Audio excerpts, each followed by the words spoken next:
जैसे जैसे स्त्रियां महाभाव की ओर प्रस्थान करेंगी, वैसे वैसे पुरुष भी महापुरुष बनने की ओर प्रस्थान करेंगे। ठीक कहा तुमने राधा, यही मेरा उद्देश्य है और ये कार्य होने पर सारी स्त्रियों को महाभाव का अनुभव हो जाएगा और फिर प्रेम की अटूट शक्ति से समस्त नकारात्मक शक्ति का नाश हो जाएगा। मुझे पूर्ण विश्वास है कि ऐसा ही होगा कृष्ण। ये कार्य इतना सरल नहीं होने वाला है राधा। अपस्मार! अपस्मार! अब केवल एक ही मार्ग शेष है। मुझे अपनी दिव्य शक्तियों से अपस्मार को ढूंढना होगा। वो राहु और केतु की भांति ब्रह्मपूर्ण नहीं है, मिल ही जाएगा।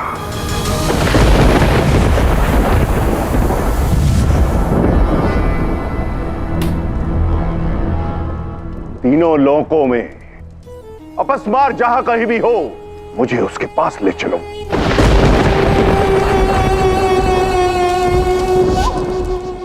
केतु, मुझे पूर्ण विश्वास है कि शुक्राचार्य अपनी शक्तियों से अपस्मार को ढूंढ लेंगे और कृष्ण की योजना विफल हो जाएगी।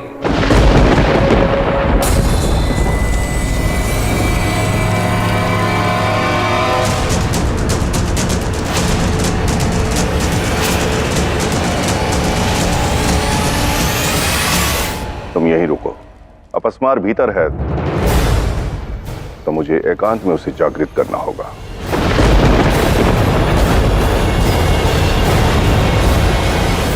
मैं अत्यंत उत्सुक हूं ये देखने के लिए कि शुक्राचार्य कैसे अपनी योजना को सफल करेंगे। मैं भी।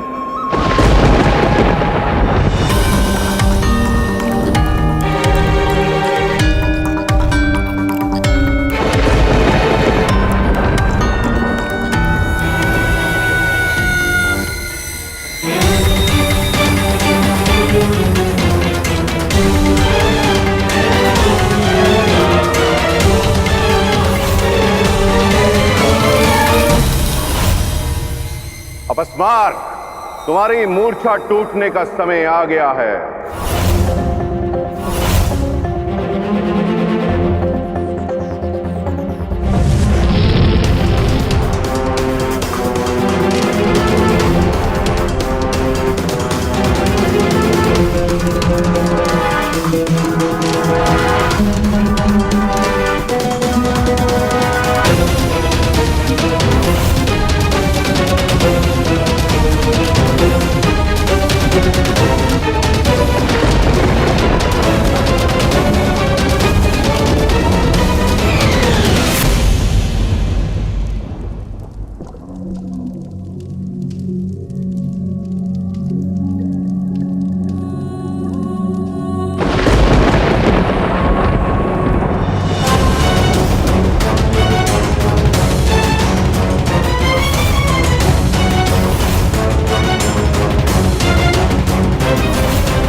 कैसे हो अपस्मार?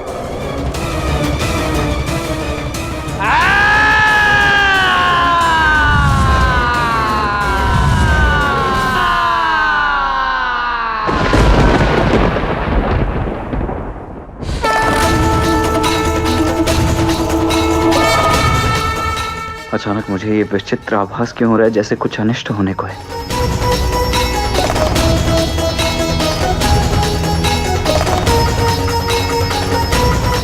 रेवती जी, मैं अभी आता हूं।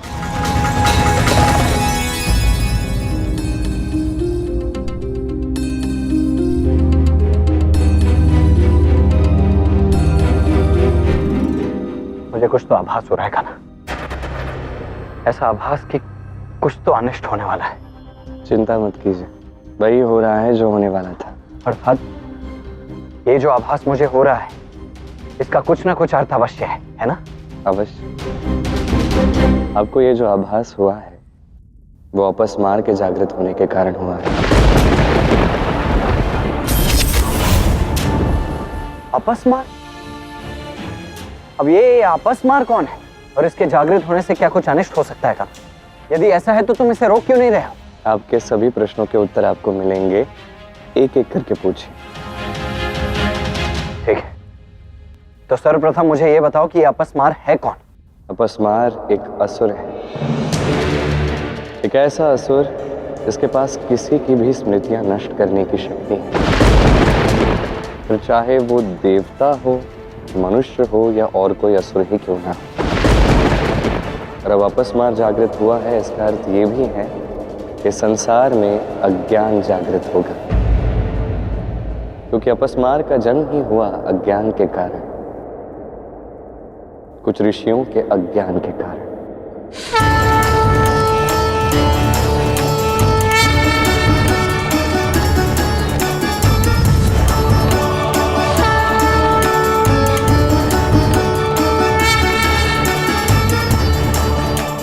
महादेव, ये हम कहाँ आ गए? इन ऋषियों की परीक्षा लेने गौरी। इन ऋषियों को इनकी तपस्या का फल देने से पूर्व मैं इन्हें परखना चाहता हूं कि कहीं इनमें अपने ज्ञान के कारण, अपनी तपस्या और अपनी सिद्धियों के कारण अहंकार तो नहीं आ गया।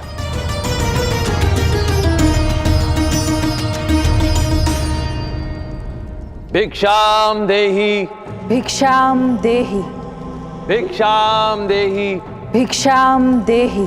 भिक्षाम देहि।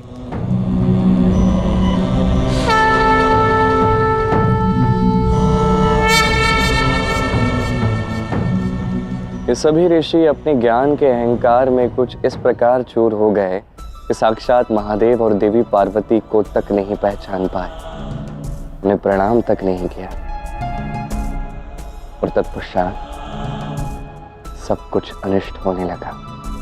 मैं अभी आपके लिए कुछ लेकर आती हूँ। मूर्ख! पहले तो तुम यज्ञ छोड़कर उठी, अब यज्ञ छोड़कर जाना चाहती हो, अनिष्ट करना चाहती हो?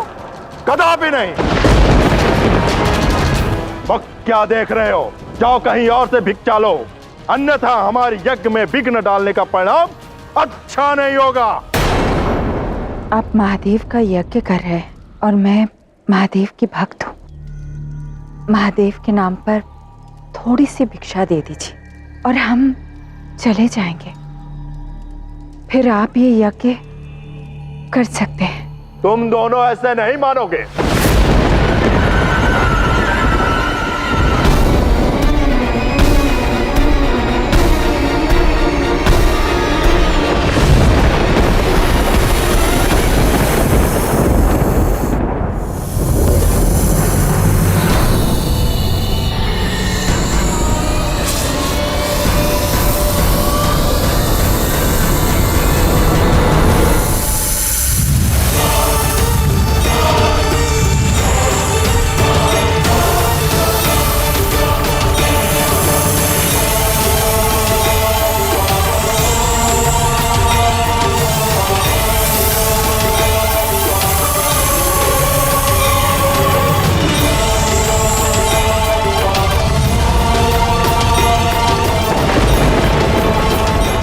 ऐसा ज्ञानी स्त्री और इसके मायावी पति को बताना ही होगा कि हमारे जैसे ऋषियों के यज्ञ में विघ्न डालने का परिणाम क्या होता है।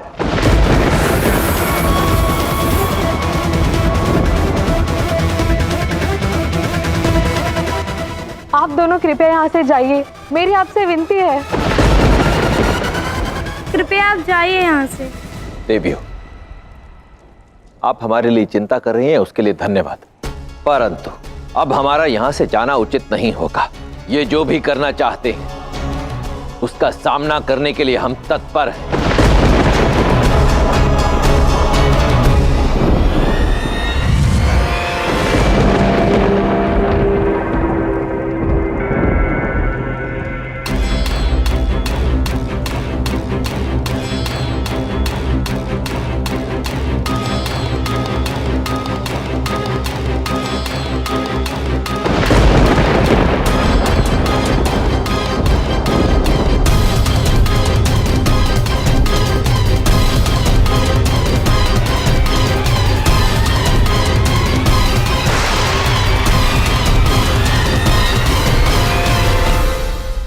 प्रणाम गुरुदेव। हम सब ऋषियों ने मिलकर तुम्हारी रचना की है। तुम्हारा नाम अपस्मार होगा। तुम अज्ञानी और विस्मृति के असुर होगे। जाओ इस अज्ञानी स्त्री को दंड दो। जो आज्ञा गुरुदेव।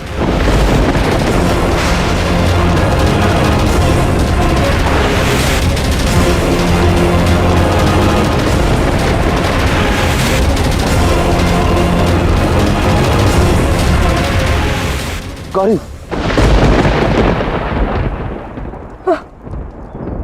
तुम ठीक तो हो ना? आप कौन है?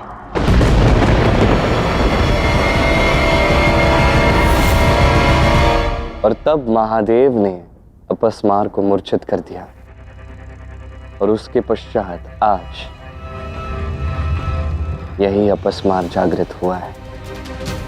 यदि अपस्मार की शक्तियों से स्वयं देवी पार्वती महादेव तक को भूल सकती हैं, तो इसका अर्थ तो यही है कान्हा कि हम में से कोई भी सुरक्षित नहीं है। इसका यही अर्थ है कि यदि अपस्मार यहाँ आ गया तो यहाँ उपस्थित समस्त स्त्रियां जो इतनी अधिक प्रसन्न है, जो महादेव के नृत्य को देखकर महाभाव को बस अनुभव करने ही वाली है, वो सब भी सब कुछ भूल जाएंगे। नहीं कान्हा, ये तुम नहीं होने दे सकते। ये तुम कैसे होने दे सकते हो? अब भला होने को कौन डाल सकता है दाव? नहीं, अब चिंता क्यों कर रहे हैं? अभी तो अपस्मार जागृत हुआ है, यहाँ पहुंचा तो नहीं है। तो क्या कान्हा उसके यहाँ आने तक हम हाथ पर हाथ धरे बैठे रहेंगे? उसे यहाँ आने से रोकना होगा। मैं ऐसा कदापि नहीं होने दूंगा। मैं जाकर उसे पहले ही रोक दूंगा। अब आपको कैसे समझाऊं दाऊ? मैं भी यही चाहता हूँ कि यहाँ हर एक स्त्री प्रसन्न रहे, महाभाव का अनुभव करे और हर एक पुरुष भी महापुरुष बने। किंतु अब जो भी होगा, अच्छा हो या बुरा हो, जो भी होगा समय के साथ से ही होगा। इतने वर्षों के बाद मुझे क्यों जागृत किया आचार्य?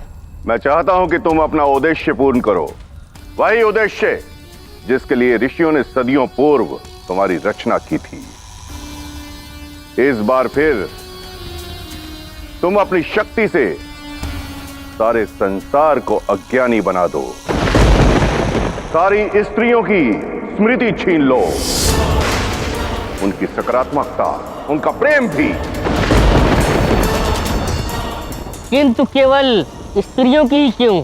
क्योंकि यदि सारी स्त्रियां अज्ञानी हो जाएंगी तो कदापि वो अपने प्रेम की चरम सीमा को अनुभव नहीं कर पाएंगी, महाभाव अनुभव नहीं कर पाएंगी, और यहां तक कि पुरुष भी महापुरुष नहीं बन पाएंगे। इसलिए जाओ। जो आज्ञा आचार्य। यशस्वी भव।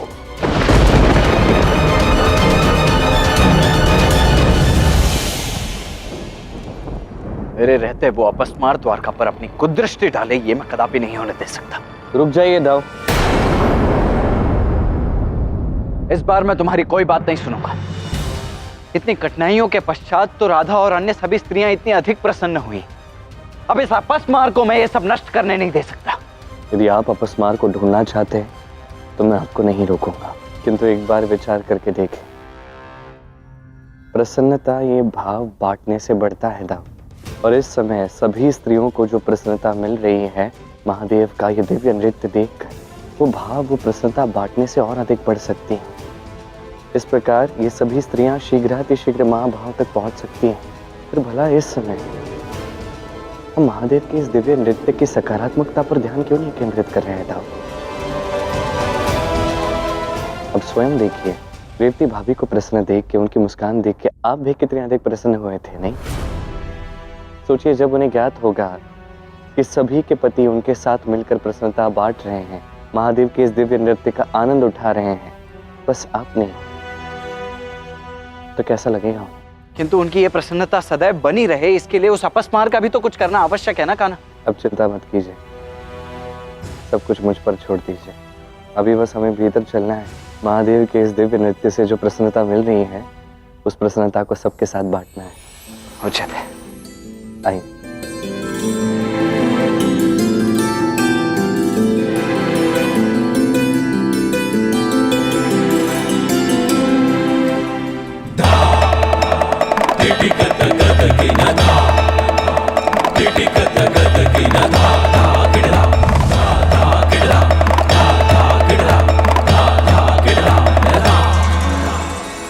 प्रणाम देवराज। प्रणाम माता। आप सब यहाँ? माता, हम सभी की इच्छा थी कि हम सब कैलाश आए और प्रत्यक्ष महादेव को नृत्य करते देखें, इसलिए हम सभी चले आए माता। उचित किया आपने।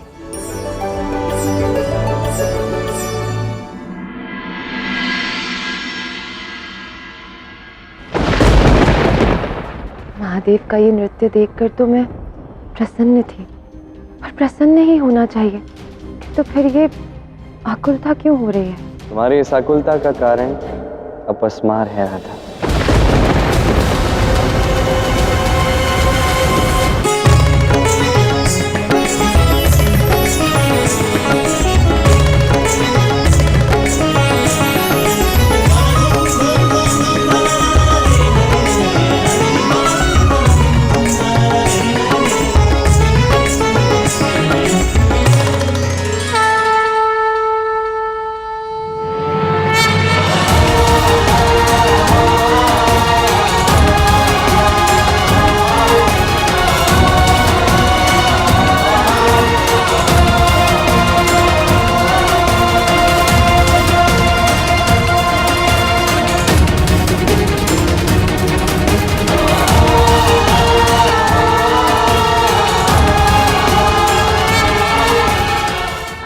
भाग्यशाली, हमें पार्वती माता का नृत्य देखने का सौभाग्य प्राप्त हुआ। महादेव और पार्वती जी को यूं साथ में नृत्य करते देखकर मेरा भी नृत्य करने का मन हो रहा है। आर्य, चलिए ना हम भी नृत्य करते। आर्य, चलिए ना। हाँ हाँ चलो।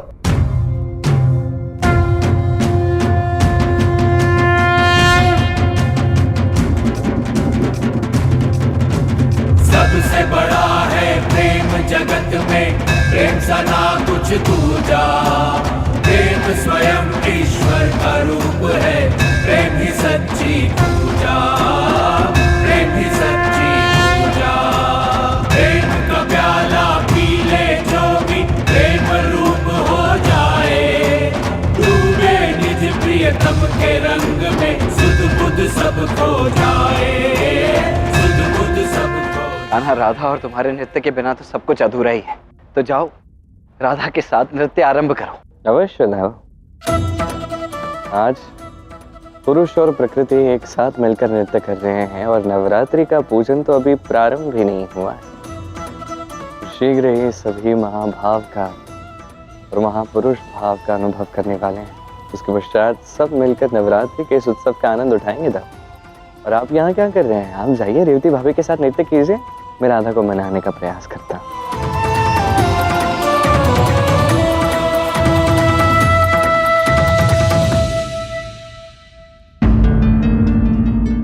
चलो राधा, हम भी इस नृत्य और प्रेम के भाव में घुल जाते हैं। बुरा मत मानना कृष्ण, मैं प्रसन्न हूँ महादेव और पार्वती का ये दिव्य नृत्य देखकर, किंतु मेरा इस समय नृत्य करने का मन नहीं हो रहा है।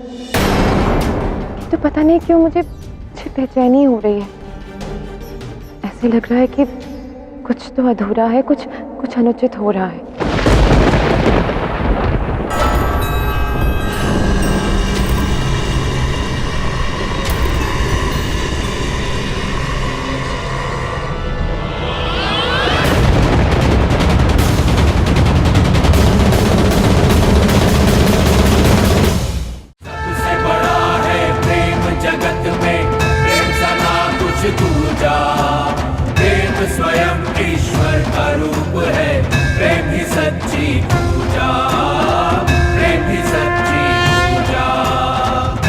चलो राधा, हम भी इस नृत्य और प्रेम के भाव में घुल जाते हैं। बुरा मत मानना कृष्ण, मैं प्रसन्न हूँ महादेव और पार्वती का ये दिव्य नृत्य देखकर, किंतु मेरा इस समय नृत्य करने का मन नहीं हो रहा है। किंतु पता नहीं क्यों मुझे बेचैनी हो रही है। ऐसे लग रहा है कि कुछ तो अधूरा है, कुछ कुछ अनुचित हो रहा है। पता नहीं क्यों कुछ विचित्र सी बेचैनी हो रही है मुझे। राधा, ये मात्र तुम्हारे मन का भ्रम है। आओ नृत्य करते हैं, इस क्षण का आनंद उठाते हैं। नहीं कृष्ण, मैं नवरात्रि की पूजा और बाकी तैयारियां करती हूँ।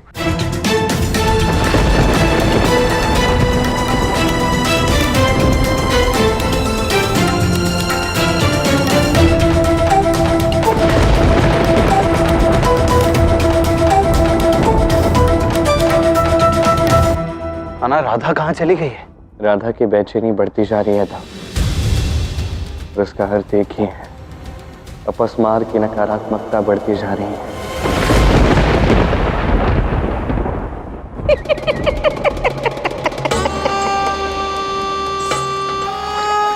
कितनी प्रसन्नता से सभी अपना अपना कार्य कर रही हैं।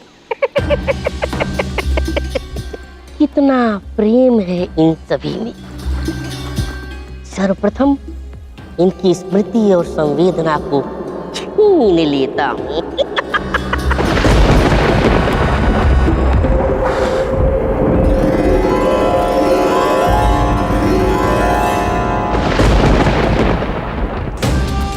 अब तुम लोग एक दूसरे की सारी अच्छी भावनाएं भूल जाओगी और सिर्फ द्वेष भावनाएं याद रखोगी।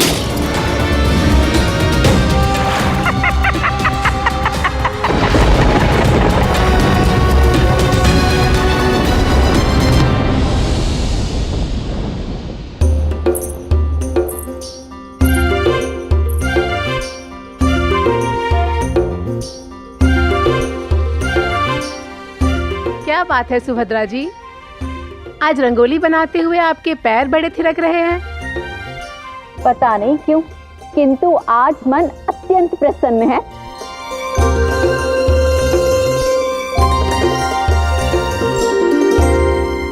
सुभद्रा, राधा को तुम्हारी सहायता की आवश्यकता है।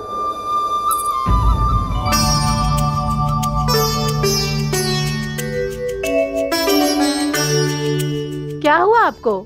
आप अचानक से रुक क्यों गई? अचानक राधा से मिलने की तीव्र इच्छा आ गई है मन में। मैं इसी क्षण उनसे मिलने जा रही हूँ। आर्य को कहना कि मैं द्वारका गई हूँ। जी सखी। अद्भुत अलौकिक नजारा है।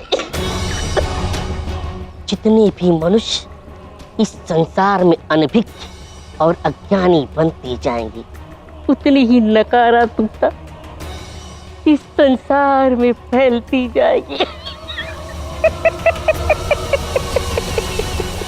अपस्मार की नकारात्मकता का प्रभाव राधा पर पड़ना आरंभ हो चुका है, क्योंकि वही सबसे अधिक संवेदनशील है। मुझे कुछ भी करके राधा को प्रसन्न करना ही होगा था।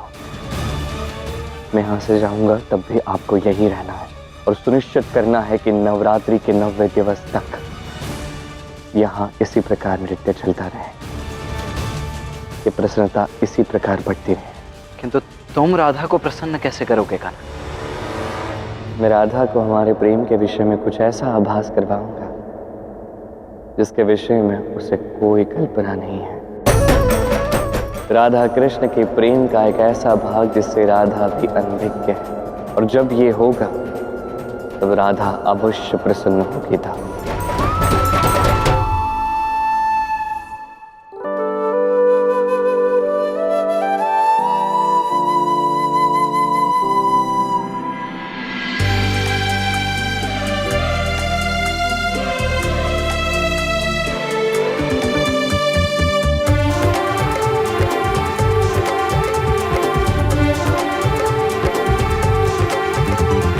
सुभद्रा, तुम अकस्मात यहाँ कैसे आना हुआ?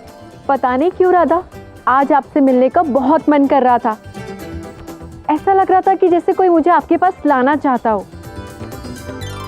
मुझे भी ऐसा भाव आ रहा था कि तुम यहाँ शीघ्र ही आने वाली हो सुभद्रा। राधा,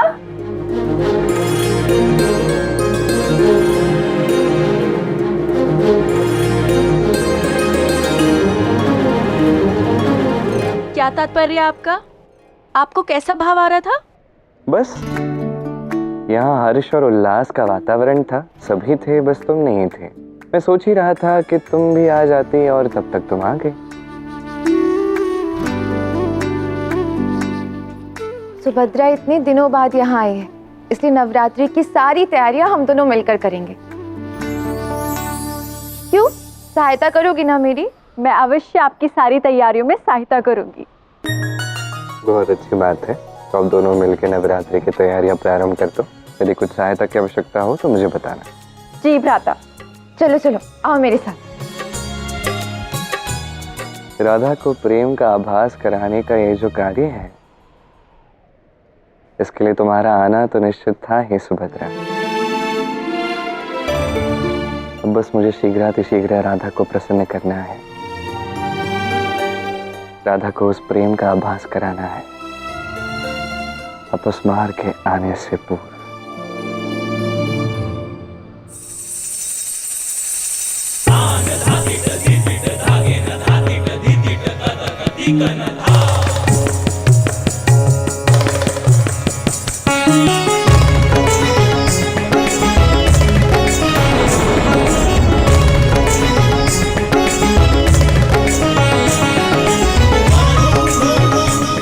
राधा तो इस सभा में उपस्थित ही नहीं है। इसका अर्थ राधा अभी भी दुखी।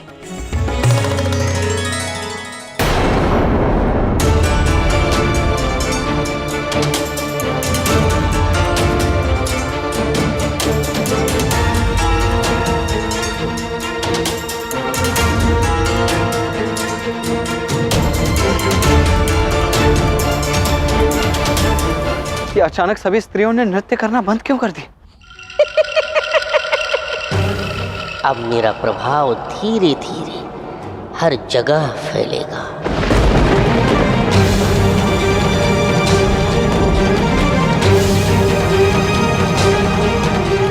आराध्य राधा, देवी पार्वती और इस संसार की हर एक स्त्री, यदि इन सभी को प्रसन्न रखना है तो नवरात्रि के 90 दिवस तक आपको नृत्य करना होगा। केवल तभी इस संसार की हर एक स्त्री महाभाव को अनुभव कर पाएगी। केवल तभी इस संसार का हर एक पुरुष महापुरुष बनने के भाव को अनुभव कर पाएगा आराध्य। इसलिए आपसे विनम्र निवेदन है, आपसे विनती है कि आप अपने इस दिव्य नृत्य को ना रोकें।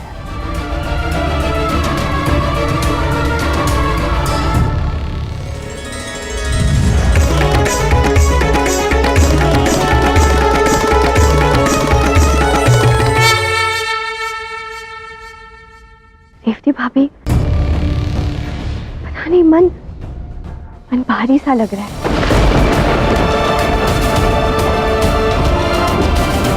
मेरा नृत्य करने का बिल्कुल मन नहीं कर रहा है। मेरा भी नृत्य करने का मन नहीं हो रहा।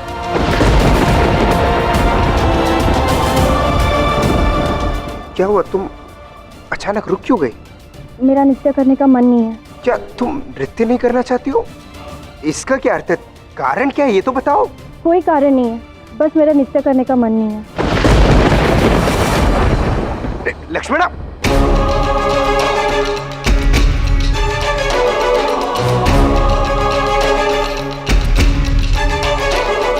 श्री, क्या आप इन सबका बर्ताव देख रहे हैं?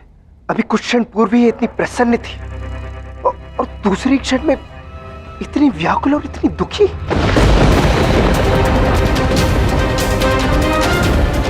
तावश्री, मुझे तो प्रतीत होता है कि पिताश्री की इन सबको प्रसन्न करने की योजना पूर्णतः व्यर्थ हो चुकी,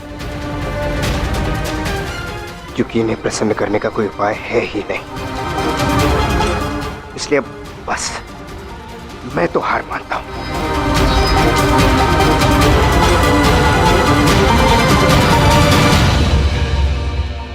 प्रतीत होता है कि इन सब में आए इस बदलाव का कारण वापस मार ही है। इससे पूर्व की वो और कोई बड़ी गड़बड़ करे, मुझे उसे रोकना ही होगा। बस आशा है कि कान्हा राधा को संभाल ले। आओ बैठो। ये दोनों घट यहाँ रख दो। और बाकी के अन्य घट और सामग्री भी ले आना।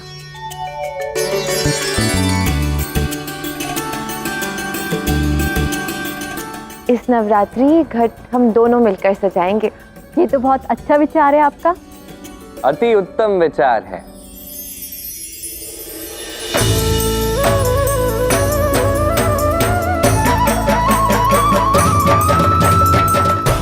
क्या बात है बहना, यदि आप दोनों साथ मिलकर घट की स्थापना करेंगे तो इस उत्सव की शोभा और अधिक बढ़ जाएगी। किंतु मेरे पास एक सुझाव है, क्यों न इस कार्य को हम कुछ समय पश्चात करें, उससे पूर्व हम महादेव के नृत्य का आनंद उठाएं। महादेव का नृत्य? हाँ हाँ, तुम्हें ज्ञात नहीं था? महादेव आनंद तांडव कर रहे हैं।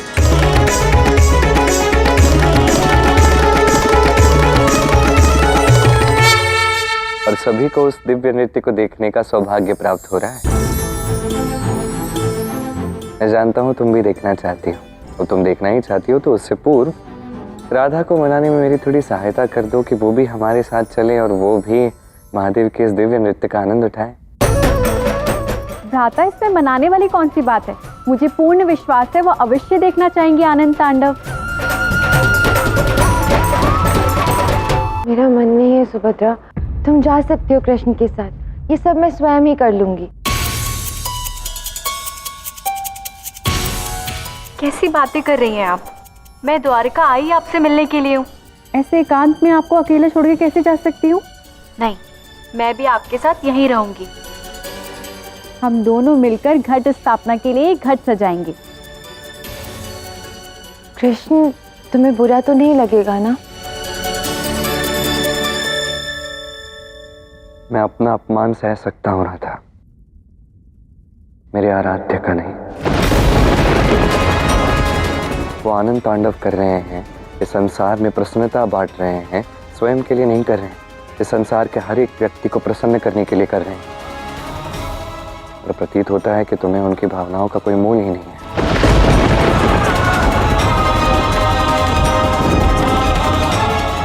जाने दो, तुम्हें जो सही लगे तुम कर सकते हो, मुझसे कुछ कहने की आवश्यकता नहीं है।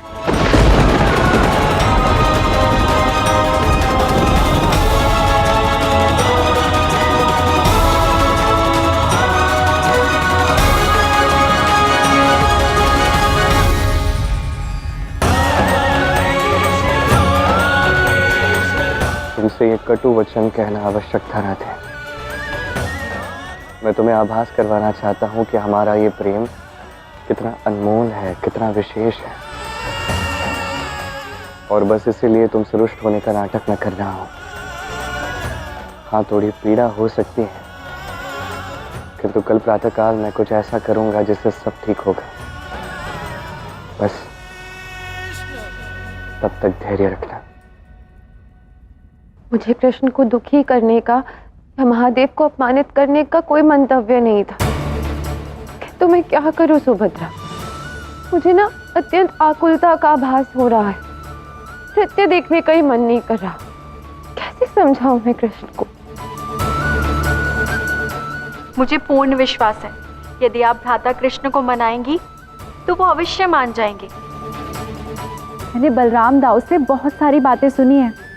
जब जब आप भ्राता से रुष्ट हुई हैं, उन्होंने आपको सदैव मनाया है। बस आप इतना समझ लीजिए कि इस बार आपका अवसर है उन्हें मनाने का। सही कहा सुभद्रा, जब प्रत्येक बार कृष्ण मुझे मना सकता है तो मैं क्यों नहीं, मैं भी उसे मनाऊंगी। धन्यवाद।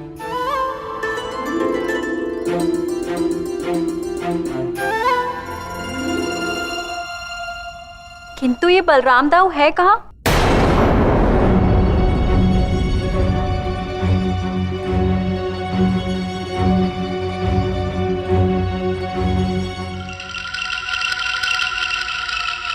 कान्हा ने मुझसे कहा था कि ये अपस्मार एक वामन असुर है, हो ना हो ये उसी के पैरों के चिन्ह है। इसका अर्थ ये है कि ये अपस्मार यहीं कहीं निकट ही है।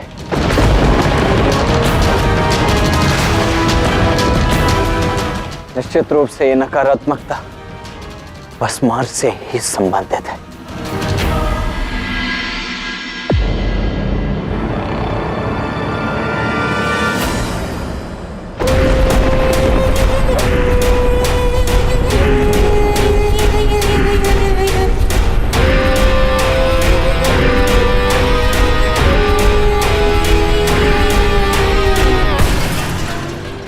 और कितना प्रयास करोगी अपने अपने स्वजनों को प्रसन्न करने के लिए। किसी को कुछ भी करने की कोई आवश्यकता ही नहीं। आवश्यकता है तो केवल सकारात्मक स्मृतियों को भूल जाने की। भूल जाओ कि कभी तुमने उनका आभास किया था। भूल जाओ उन्हें भी जिसने तुम्हें कभी प्रसन्न किया है। जाओ, लौट जाओ।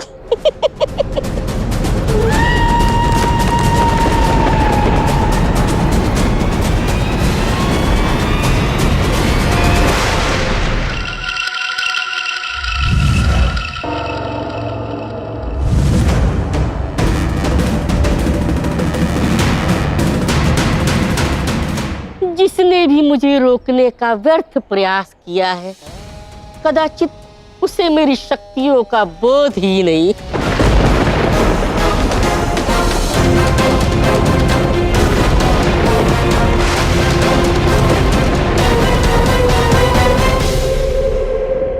इस अपस्मार पर नियंत्रण करना अत्यंत कठिन है।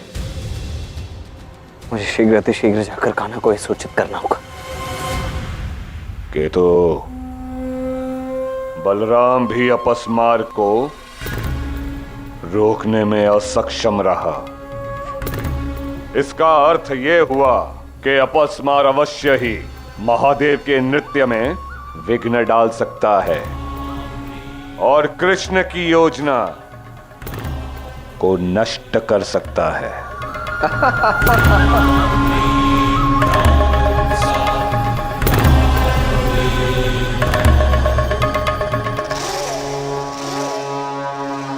राहु, कहीं मैं स्वप्न तो नहीं देख रहा? वो देखो।